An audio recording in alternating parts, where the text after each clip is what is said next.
नमस्ते। कक्षा 8 N French की डायरी, पृष्ठ संख्या 126। हिंदी साहित्य। सीढ़ियों के ऊपर बनी जगह से दाईं तरफ का दरवाज़ा घर के पिछवाड़े हमारी गुप्त एनेक्सी की तरफ जाता है।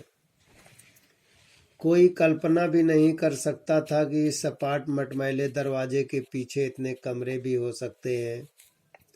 सीढ़ियों के दाईं तरफ गुसल खाना और बिना खिड़कियों वाला एक कमरा है, जिसमें एक वाश बेसिन लगा हुआ है। दरवाजे से मेरे और मार्गोट के कमरे की तरफ जाया जा सकता है। शनिवार 11 जुलाई 1942। प्यारी किटी, कल रात हम चारों नीचे चले गए थे और वायरलेस पर इंग्लैंड रेडियो सुनते रहे। मैं इतना डर गई थी कि कहीं कोई हमें देख न ले, हम कुछ भी करें। हर वक्त खटका लगा रहता था कि कहीं पड़ोसी सुन न ले। मैं वानदान परिवार के आने की राह देख रही हूँ। वे लोग मंगलवार को आएंगे। उनके आने पर खूब मज़ा रहेगा और इतना शांत भी न रहेगा। तुम देखो ना, शांति का ये वातावरण मुझे दिन रात नर्वस बनाए रहता है। कोई मेरे कमरे में आकर सोए, इसके लिए मैं कुछ भी करने को तैयार हूँ। शुक्रवार 21 अगस्त 1942। प्यारी किटी, अब हमारी गुप्त एनेक्सी सचमुच गुप्त बन चुकी है। अब चूंकि छुपा कर रखी गई साइकिलों के लिए कई घरों की तलाशी ली जा रही है, इसलिए मिस्टर कुगलर ने यही बेहतर समझा कि हमारे छिपने की जगह के दरवाजे के सामने किताबों का एक रैक बना दिया जाए। यह रैक कब्जों पर झूलता है और दरवाजे की तरह खुल जाता है।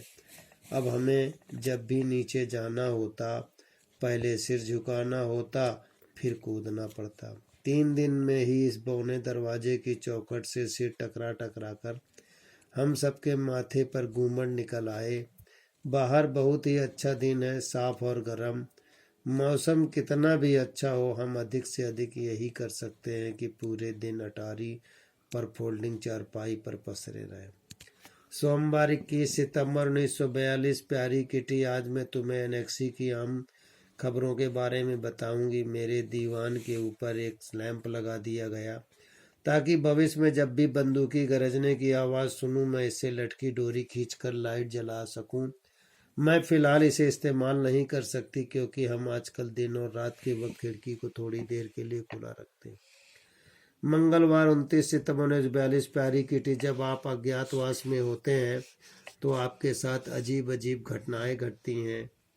जरा कल्पना करने की कोशिश करो। चूँकि हमारे यहाँ गुसल खाना नहीं है, इसलिए हम नहाने धोने का काम टीन के टब में करते हैं। चूँकि शनिवार को दोपहर के वक्त पर्दे नीचे रहते हैं, इसलिए मैं और मार्गेट अंधेरे में खूब रगड़ रगड़ कर नहाती हैं। हम में से जो गुसल खाने में नहीं होती, वह बाहर खड़ी होकर खिड़की की बनी एक झिर्री से बाहर की दुनिया के नज़ारे देखती रहती है। नीचे वाली मंजिल पर प्लम्बर काम कर रहा था ताकि सर्दियों में पाइप जम न जाए। हमें दिन में पानी चलाने की मनाही तो थी ही, बाथरूम जाने पर भी पाबंदी थी। 3 दिन तक बैठे बैठे मेरी पीठ अकड़ गई। रात के हल्के फुल्के व्यायाम ने ही मदद की। सोमवार 8 मई 1944। प्यारी किटी, क्या मैंने तुम्हें कभी अपने परिवार के बारे में बताया?